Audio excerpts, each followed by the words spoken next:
And now we will continue with, I'm going to show you some of the already present data structures that are in the C++, that are present in C++. Most of these data structures can be found in a lot of different programming languages. And the thing is, there are various different versions of these data structures that you can use. To be honest, there is no common standard on what a name should induce. So if I say, for instance, I'm going to show you some example for double-ended queue. So when I say double-ended queue, conceptually, you know what it is, but it behaves differently from programming. It might behave differently from programming language to programming language. So I believe you should do some reading before using some of the data structures in different programming languages. But again, the common ones, the basic ones, the fundamental ones, like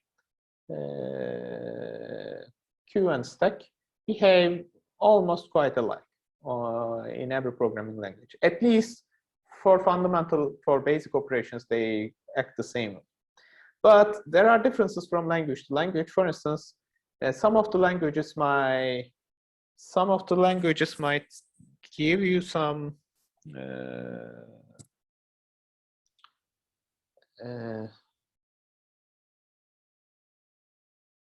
okay, one of your friends asked a question, and I'm going to come to that one. But some of the programming languages might let you access the contents of the stack, for example, while some of them might not. And there are some differences like this. But if we say stack, it's a stack, and it works in terms of the order of operations, it works the same way. Okay, so one of your friends tells me that he can hear me from very deep. Yani beni çok zor duyuyormuş. Herkes için öyle mi acaba, yoksa duyabiliyor musunuz? Rahat bir şey alabilir miyim? Geri bildirim alabilir miyim? Normal hocam. Efendim? Ben de normal. Okay. Okay. 4 kişi normal dedi. Bana soran arkadaş. Tamam. 5 kişi normal dedi. Tamam. Daha başka söylemese gerek yok. Çok sağ olun. Muhtemelen sende var problem. Okay. So now, enough to chat. Let me share my screen and show you some of those. Whoop. Okay. So first, let me show you the stack and queue.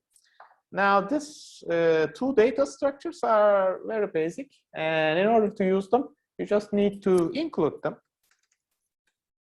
You can write stack, for instance. And when you include stack, this is the stack of C++ standard template library. And you can use as a template a very simple stack. So let me instantiate one. So this is an integer stack I have just provided. And now I'm going to make some operations which are pretty common, like let me do the things that I have done in the previous lecture.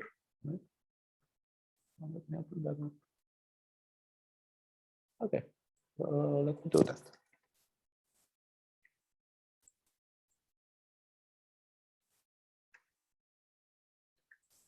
Let me say S for this. So you see there is a push function where I can push some numbers. And about if the stack is empty or not, when I say S dot, this is not called is empty, but it is empty. And also I can make S dot pop, but I need to check out if it works the same way. It says removes the first element. This is a typical stack operation. It shrinks the stack by 1. Blah, blah, blah. Note that no data is returned, if you can see that. No data is returned. And if the first element's data is needed, it should be retrieved before pop is called. So popping out doesn't mean anything. in terms of obtaining the data. So let me do it like this. So let me call spop. If there is something like a p, or what is this top? Let me check that out. Returns a read-write reference to the data at the first. Yeah, that should do it. So it's called top. So you see, it's these kind of little differences. So for instance, this one doesn't let you, if you call pop, it doesn't return you anything. In order to get the first element, you need to call the top. Let's see how it works.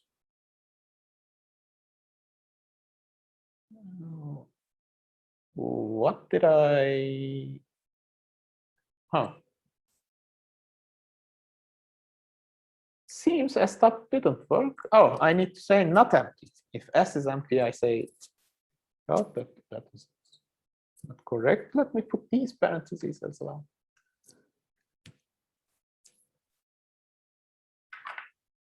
All right, there you go. The numbers until from 14 to 0. Now, the thing about the stacks and other data structures is you need to check carefully what you can do and can't do with them.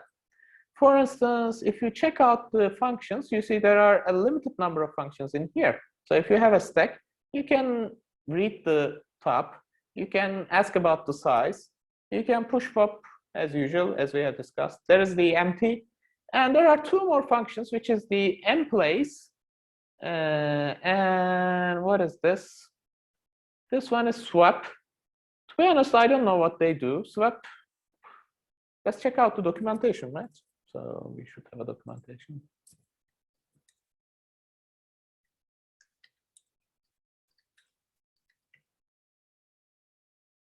Let's check out those. What do they do? So it says this function is used to swap the contents of one stack with another stack. Oh, okay. So if you call the stack with another stack, so you see here, there you go. It says my stack 1 swap my stack 2, the contents are swapped. Okay. Wow, I don't know if you really need that one. Anyways, so this is another one, emplace. What does this one do? This function is used to insert a new element into the stack container. The new element is added on top of the stack. So it's more or less the same as push, right? We have my stack 1, 2, 3, 4, 5, emplace 6, and my stack is 6 now. Oh, so it gives an exception. Okay, so probably this exception is the difference between those. All right, so you should check those out. Nobody's able to memorize everything, so you should check out how it does things in order to get an idea. Of course, I now ran into a arbitrary website while searching for it, but there is also the C++ standard, I believe. I think this one is the standard. So it's most reliable if you look at this one. Oh, wow, it's current top element. This new element is constructed in place passing what's constructor. Right, whatever. Okay, so this is basically one stack. So let me put those in a function.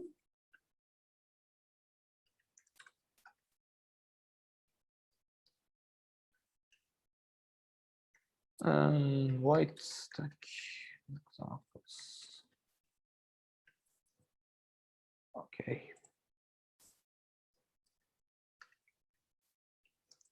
So let me show you something with the queues as well. So in order to use queues, what you need to do is you need to include this queue library, and then it's more or less like the stack itself. So you say queue, and you do like, I want a queue of integers, and then you say, let's call this queue, okay? And then let's do the same thing that we have done for the queues, by the way. Okay, that was our beautiful example. I'll take that out. Put them in here. So you see, it doesn't have any enqueue functions. Let's see what it has. So it has push pop. So it says it uses push pop for pushing and popping. So this removes the first element. This one probably it doesn't say.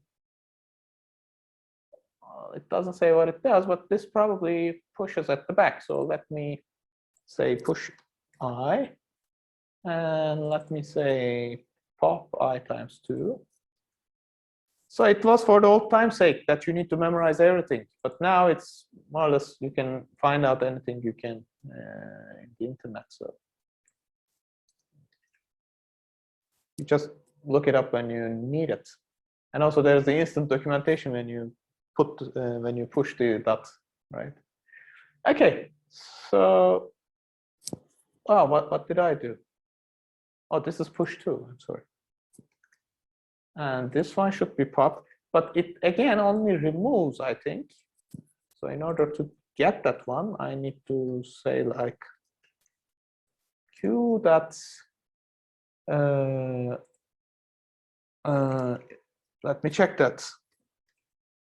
Removes first element. This is a typical the time compensator. It should be retrieved before the pop is called. So I think that would be the front, right? There is something called front. Yeah, this is the front. So that would do the same thing, I believe, if I run with my original example. There is what is the I forgot that. Okay. All right. So you see, we've got the same behavior. So like checking the front, you can also check the back as well.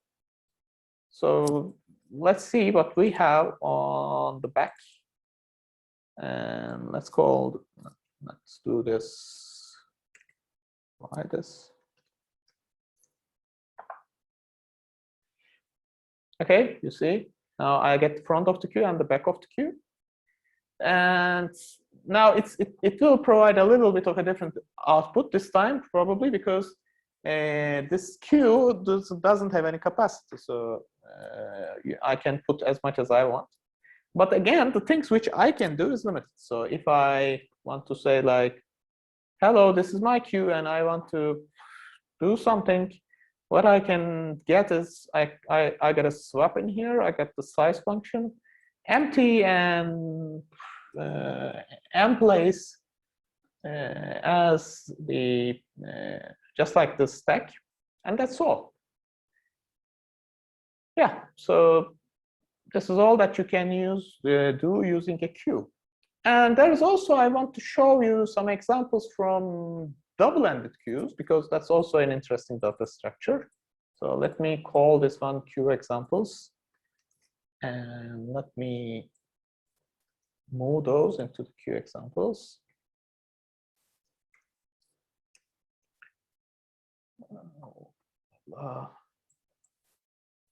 Here as well.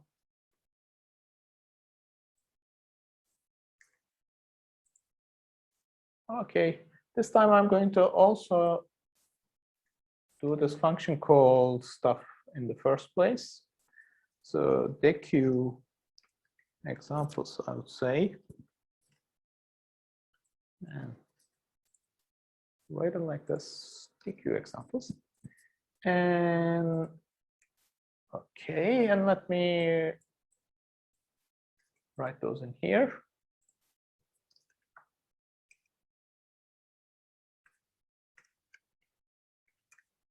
All right. Okay, so now as I told you, there's something called a dequeue. Dequeue. Okay, and how it works is just like a normal queue, dequeue. And let's say we have an integer dequeue, and let's call it dequeue. And if I put dequeue now, you see there are actually a little bit more operations than a normal queue you can do with a normal queue. The dequeue is called the double-ended queue. So in a double-ended queue, you do have a tool. You can push and pop from both sides of the queue. So in a normal queue, whenever you push something, whenever you in-queue something, it goes at the back. Whenever you pop something out, retrieve something, you get from the front. In the double-ended queue, you can do both of the operations on both sides. So let's see. So let me do the dequeue pushback thing. So let me start by pushing front. So let me push front 1 and 2. And let me push back -1 and -2. All right. And I wonder if I'm able to write this.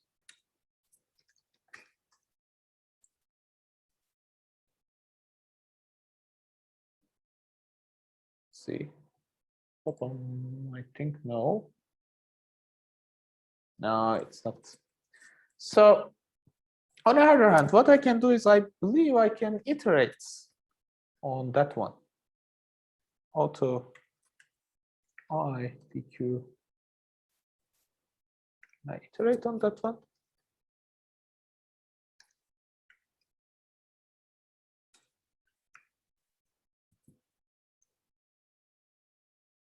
Yeah, I believe I can. Yeah, you see.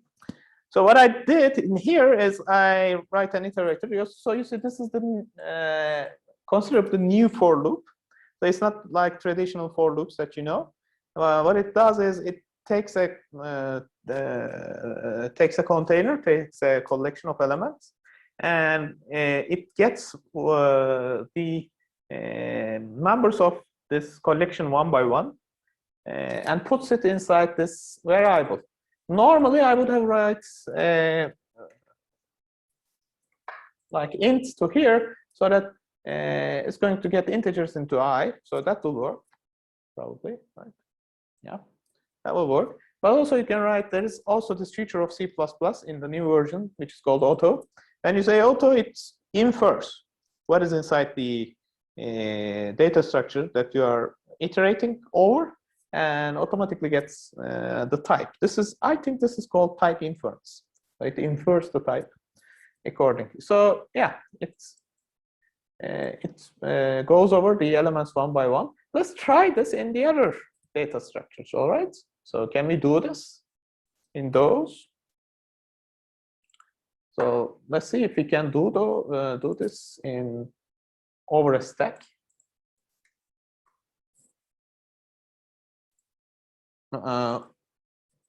You can't. Okay. So let's try the same thing with normal queues.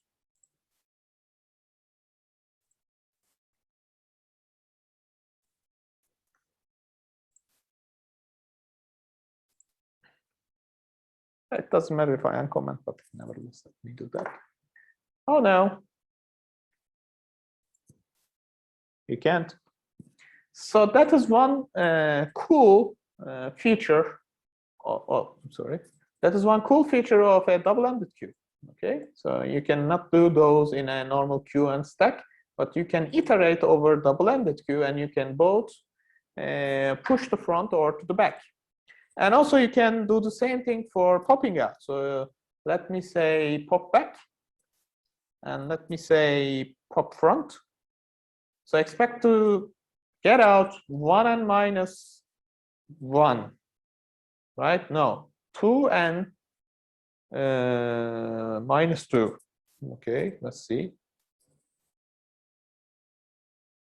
All right, there you go. 2 and -2 has gone away. 1 -1. All right, what else can you do is you can have a look.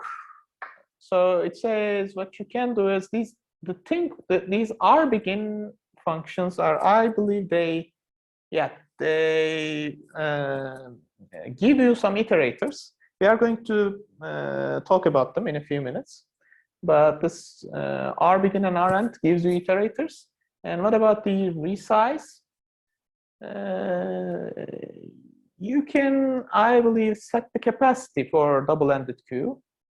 So do we have some kind of a DQ constructor that we can give? Yeah, whatever. And also you can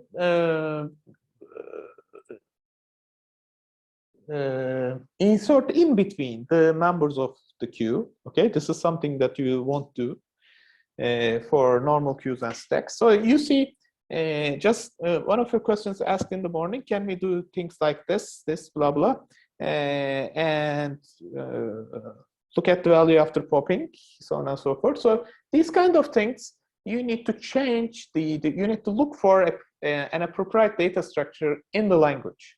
Okay, so you have queue and stack, and if you want to do more on queue and stack, you can use a different data structure like DQ. You can always use some data structure like another. Not always, but not some of the times you can do that. For instance, you can take a double-ended queue and you can use it as like a queue. So nobody is able to stop you from doing that. And of course, I'm going to show you now what a vector is, and you can do the same thing for a vector. You can take the vector and use it like a stack or a queue. So it doesn't mean that you didn't use stack or queue. It just means that you use another underlying data structure for it. All right, so that's perfectly cool and normal. You can do this. But of course, sometimes well, it's a matter of thinking what you want the programmers to be able to do or not. So when you are programming something, you normally, when you're programming for yourself, when you're making homework, so on and so forth, you just don't need to think about other coders, what they are going to, while they're programming, what they are going to do. But when you're out there making professional software, most of the time you are working in a team, or you are writing your code so that somebody else can use it as well, like an API, and so he can extend, so on and so forth. And sometimes you want to restrict somebody from doing some things. And at that time, you might consider, all right, if I use a double-ended queue, then somebody who's using my data structure, some other programmer who's using my data structure, can use it like a regular, non-regular queue as well. So I want to restrict them on normal queue. So that's why you might want to use normal queues as well. And there might be other differences as well. So please, long story short, there are no absolute truths in this universe. Please check the conditions before you decide. Not only for programming, it's a general idea about life from me to you. Okay. Oh, vector. So let me show you another data structure, which is quite different from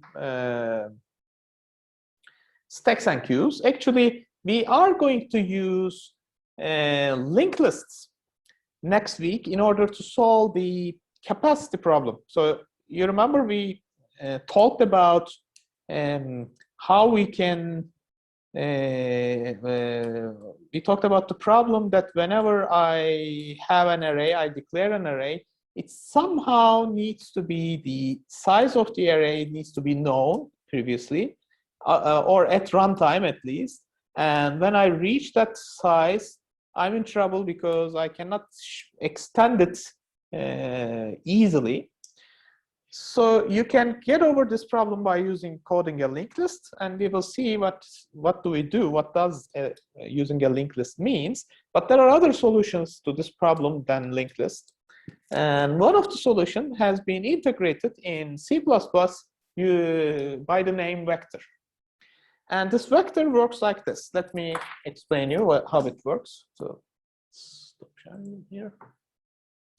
By the way, this is also your first homework, so please listen carefully. Okay. So a vector, or in Java, they call this an array list, works like this.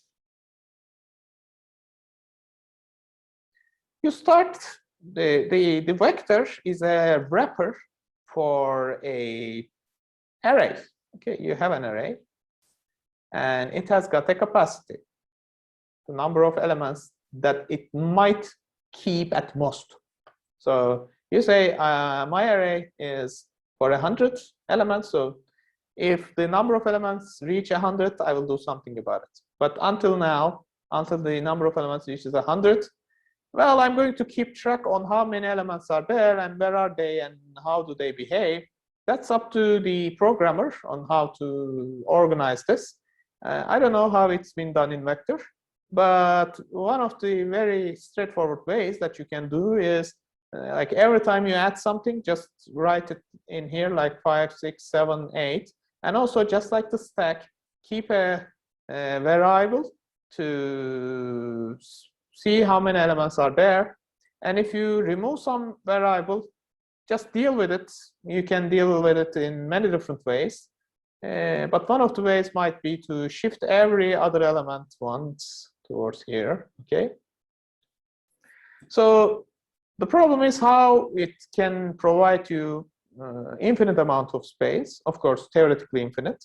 So what you do is when you reach the capacity, so you add elements, add over and over and over again, and you look, and there are 100 elements in here, and the user is greedy. It wants to add the 101st element. So what you do is you take a larger array from memory, for instance, like 200 elements, and you transfer all the memory, all the data from here to here. So it seems like a complicated process, and it is, but you can always do like a memcopy. You know, I think memcopy. So memcopy, starting from some address, just copies a bulk of memory from some place to some place. So you don't need to iterate over all elements to copy one by one. You can just do it with a single instruction. But still, there is work to be done here, right? Because carrying all the data from there to there is something.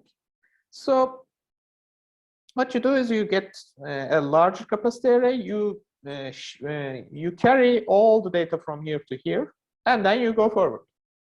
Okay. So you can grow the capacity, and I don't think Vectors does that, but at least they don't implicitly do. You need to ask him to do. But you can also shrink the capacity as well. So if you get rid of elements one after another, and you see that there are 10 elements, so instead of keeping the memory busy, you can just give away the portion of the array you don't want to use. So take a new array again, copy those from here to here, and just erase that from the memory.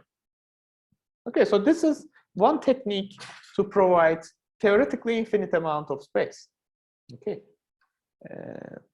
but it requires some batch operations. Okay, once in a while, you need to make a lot of operations, which gives you fluctuating performance. So if you somehow measure how much time does it take for you to add something to this structure, it is going to be like, for the first 100 elements, it's going to be like 100 nanoseconds.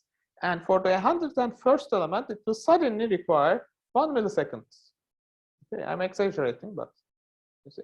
And then it will continue to give you very fast times until you hit the next capacity. So it will take a longer time this time to reserve that capacity for you. Okay.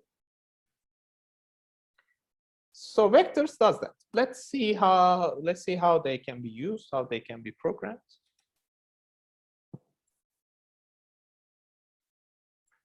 So what you do initially is you include the vector.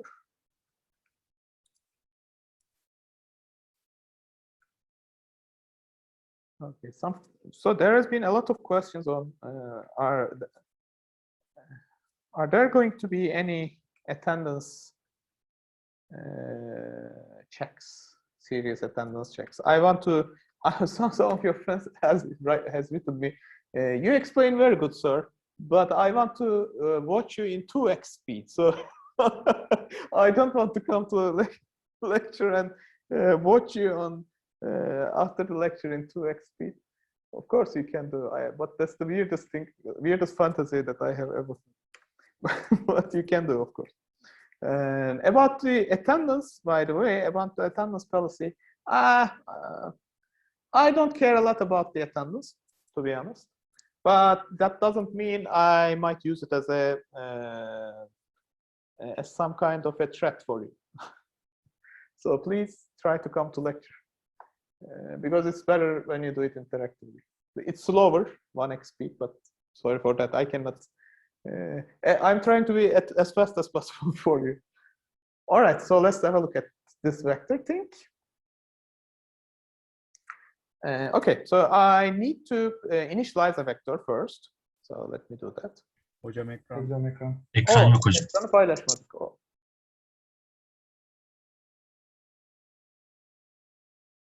Okay, so I was writing this function, so you didn't miss much. Okay, so now I'm starting to cool stuff. So you do vector initialization. Let's call this one v.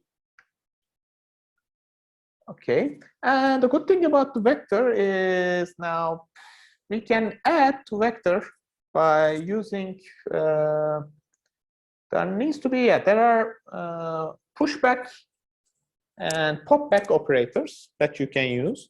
And the interesting thing about vectors is they are the only means to add to a vector. Okay, so of course you can write on top of some other thing, but let's see. Do we have insert? Yeah, there's also insert. I'm sorry. These are if you want to. Oh, I'm sorry.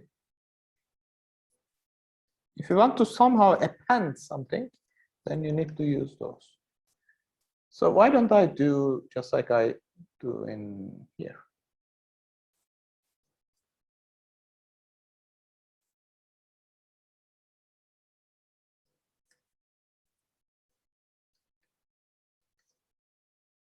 All right. So I can do those. And the cool thing about the vectors is you can, I believe, write it because if I remember correctly, you can do this with them. Am I right? No.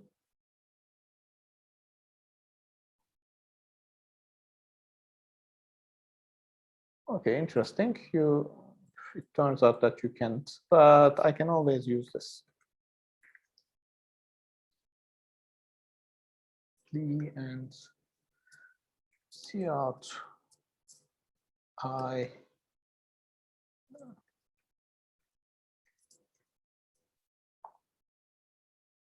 All right, does that do me good? Yeah.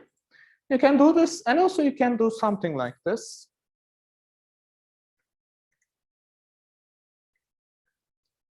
Integer I equals 0, I plus plus I smaller than or equal to v dot size, I believe, yeah. And what you can do is vi, you can, this is called operator overloading. This, as I told you, this is just an operator and it's been overloaded for vectors. So when you do this, you also operator overloading in object-oriented programming. So when you do this, you see it also is able to access the elements. So the cool thing is, let me show you that one. Let me write to you before adding anything, cout v dot, there should be something about capacity. Yeah, this is capacity of the vector. And let me also write cout v dot size of the vector. Oh. Let's have a look at that. You see, in the beginning, we have 0 capacity and 0 size, but as I start to put something into the vector, let's see how they are going to change. You see now the third and fourth lines, the capacity has become 16 and the number of elements has become 15. Okay, so we can also write the capacity every time we push. Let's see how it changes. So let's do it in here. So I'm writing the capacity after every time I add something.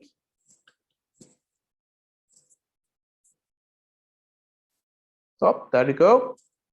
You see the first two lines were the initial capacity and size, and you see as I add, it continuously doubles. So as I reach the 4 elements, it doubles 8. And as I reach the 8 elements, it doubles 16. And if I continue to push, it will become 32, so on and so forth. Okay, so the other cool stuff about those is, well, you can use the array operator, as I told you. So I can do something like vi, v0 equals 100. And I can also do like v pop back. I can just use it like a stack, but not like a queue. I think there is no pop front. Okay, you see? And the last number is, I believe, taken down when I say pop back. Yeah, 14 has gone away. Do I have something different? Do I have push front, pop front? I don't think so. No. Yeah, and you can also do things like, now I see that insert and other stuff, but another interesting thing about this one is iterators. So as much as you can iterate over the vector like this and this, you can use something which we call iterator. And iterator is a generic structure to iterate over collections. For instance, this vector, and there are some other structures like the double-ended queue. You can, and there's also something called list. We will see that. You can take those, and a very common thing that you do is you try to reach the variables one by one in some order. So iterators are the abstraction of this behavior. So when for most of the template library data structures, you can obtain the iterator, and by using that iterator, you can you can reach the elements inside the data structure one by one in some order.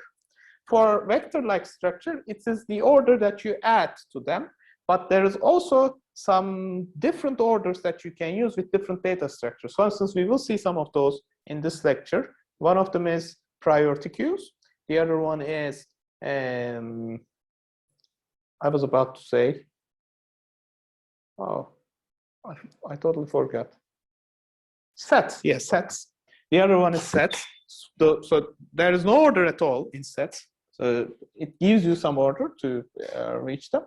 And how you do this is, well, there is the explicit version where what you do is you can do something like an integer vectors iterator I am using. This is the type.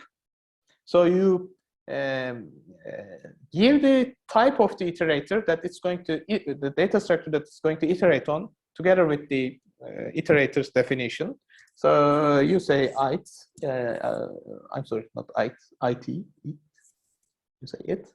And what you do is, for instance, you can write a for loop which does like it equals v dot r begin. So this is the right begin. So this begins from the right hand side, so from the end. Or you can use the l begin, which is the left hand side, I think. Let me, or is it begin only? Yeah, is it on? It's on the begin. So you say begin, and you say it++, which means progress one further. And you say while the iterator is not equal to v.ends, I believe. So what does this one do is it doesn't give you the elements directly, but it's like it gives you a pointer to those elements. So you can point to any kind of element. So what I can do is, what you should do is you should dereference it and then write it. And then end line. Let me put those in here and here.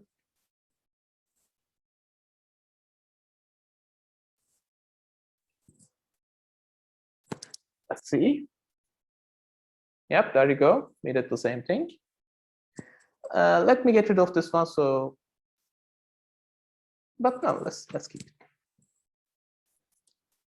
But you see, doing this is cool, but it's a lot of typing that you do in here. There's another way to do this. So what you can do is you can say, so you see, just like saying just like saying integer I begins from 0, just like doing this, you can say vector int iterator, blah, blah, blah. But there is a cool keyword for that, as we have discussed, auto. And you can say auto reverse iterator equals v.rends, I believe. And you should, of course, now say RIT minus minus if I am right. But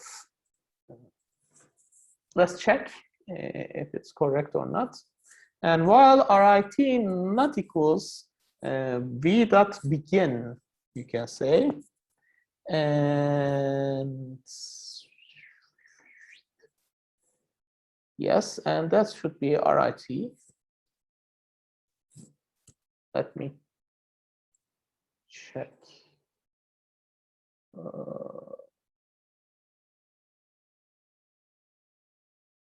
Oh, that's, should I do it like this? Yeah. Yep. Now that's all. Okay, you see? So it started from the end and it goes until the beginning. Yeah, so this iterator, oh, sorry. Then you should do it this way, I think. The correct way to do it is this. So this reverse iterator, it kind of works differently. So let me do it like this.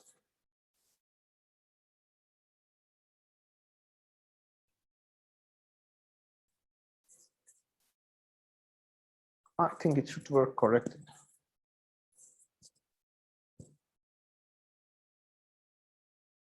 Yeah. Yep. Okay. Okay, there's still this 14. Where is it coming from? I don't know. Because I already popped that back. But whatever. Okay. Maybe you can check that out and see what's the problem. But a more correct way to do this is there's also the reverse iterator. Okay. So instead of doing that, you can do something like whoop. There should be reverse iterator, yeah. And let's call this width. Now, if you do this, better yet, I can put that inside in here. And I can do like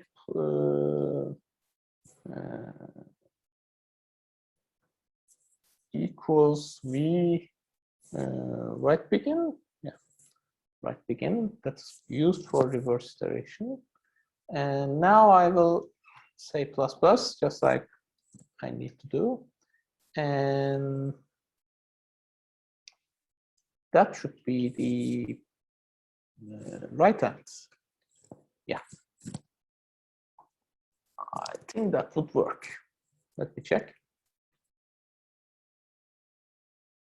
Okay, now it's working as expected. So the previous thing that I have done, it might be pretty cool to try to understand, to produce it and try to understand why it works that way. Of course, just by looking, you won't be able to understand. You need to do a research in the internet in order to see what's going on there. Okay, so that's an interesting point to search. Yeah, that's pretty much it. And these are the examples from the C++ standard template library, how you might do things on queues, stacks, double-ended queues, and vectors. So now I'm going to make a few debug operations in my stack and queue code. I am going to write those to string printing functionality for these. And then I'm going to give you a sample homework, and I'm going to show you how I'm going to test it. Okay, so we can discuss if there's any problematic way. Okay, so let me share my screen. All right. So I'm going to make some debugging over my previous code. So when I do the stack operations like this, what happens inside the stack? So let me put some breakpoints in here and in here. And let's see how it goes. I started my examples. And you see in here, there is this array, which is made up of arbitrary values because this stack is empty right now. And the top is -1. Now, how it's going to happen is when I'm pushing, it will check if the stack is full or not. Let me step into for once. So inside this is full, it checks if the top is equal to the max stack size -1. All right. So, okay, top is -1. Max stack size is, I don't know, it was like 10, I think, yeah. Well, they're not equal. So I go back and I add array ++ top. So you see, this is going to be my element. What is my element? 0. So 0 is going to be written in here. So let's see. And at the same time, you see the top has increased as well. Okay. So was I? Yeah, I was doing 15. So let me edit my breakpoint. So you can do things like this. When you right click to this one, you can edit the breakpoint and write an expression. So if this top equals 9. Okay, and let me go again. So you see my stack is full now, if you look at this, and the top is 9, and I'm trying to add something more. So it's full is going to return true now, because if I go inside, you see the top 9 is equal to the 10 minus 1, which is 9, which is true. So when I go back, I will directly jump to false. So let me remove this and go to the popping operation. A similar thing is happening in pop. Now, please watch this side as I click continue. So I'm continuously clicking continue. So you see top is getting smaller, but all the other values are here. So you see, they didn't go away.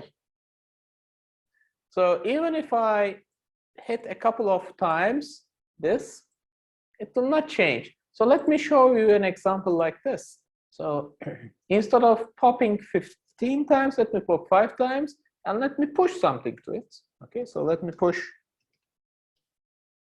100 and 200. So we might see what's going to happen.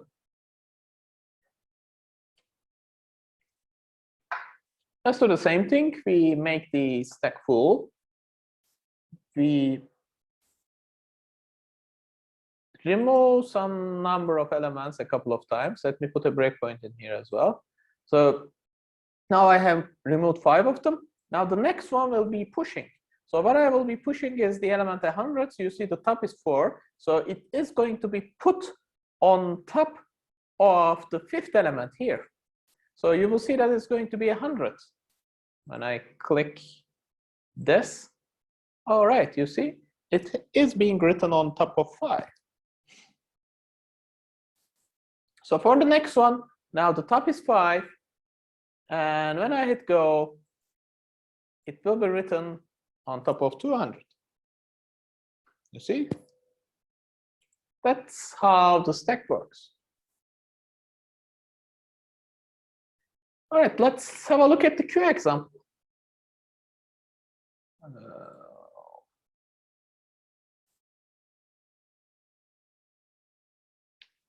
So this is my queue example. So let me put a breakpoint to NQ and DQ.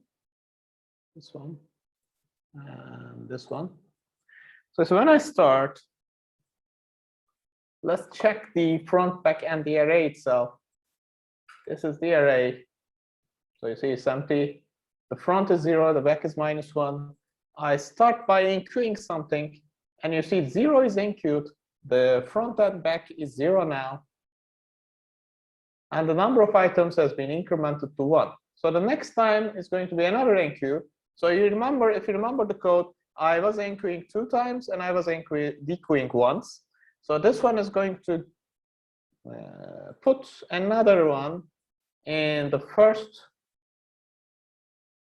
in this, and you see the back has become 1. So the front 0 is here, back 1 is here. Let me continue. Now I'm going to dequeue one thing, and it is going to dequeue, let's see what.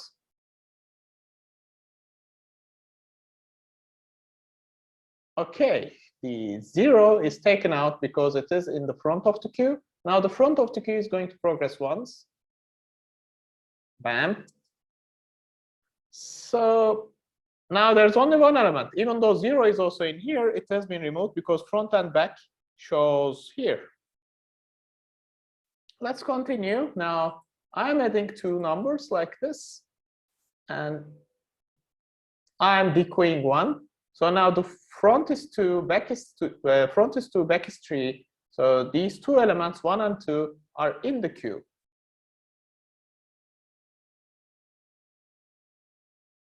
Okay, let's continue. I enqueue 2 more, so that now 2 and 4 is in the queue. So now for the next one, the second element, this one is going to go away. Okay, the front is 3 now, so there are 3 elements in the queue. For the next 2 items, the 6th and the 7th indices will be occupied, and the 3rd one will go away. Now you see the front has become 4, the back is 7. Now we will see how the loop happens. Okay, so let's see. 2 more has been inserted, and 1 more has been dequeued. Now the front is 5, this one, back is 9, this one over there. So you see the next one to be added is going to be added in the beginning, 0 and 1. So let's see what is going to happen. So the back is 9 now. I calculate back plus 1 mod max queue size. Back plus 1 is 10, mod max queue size is 0. So the back has become 0. Now I write the new element to the back, which is 0. So 5 is coming here. And for the next time, it will be written on top of the first element in here. Bam. You see? Now the front is 5 here, the back is 1. So the only empty places are 2, 3, and 4. Let me move forward a little bit more. Now the front is 6, the back is 3. Front is 7, back is 5. So you see, bit by bit, front is back is catching the front.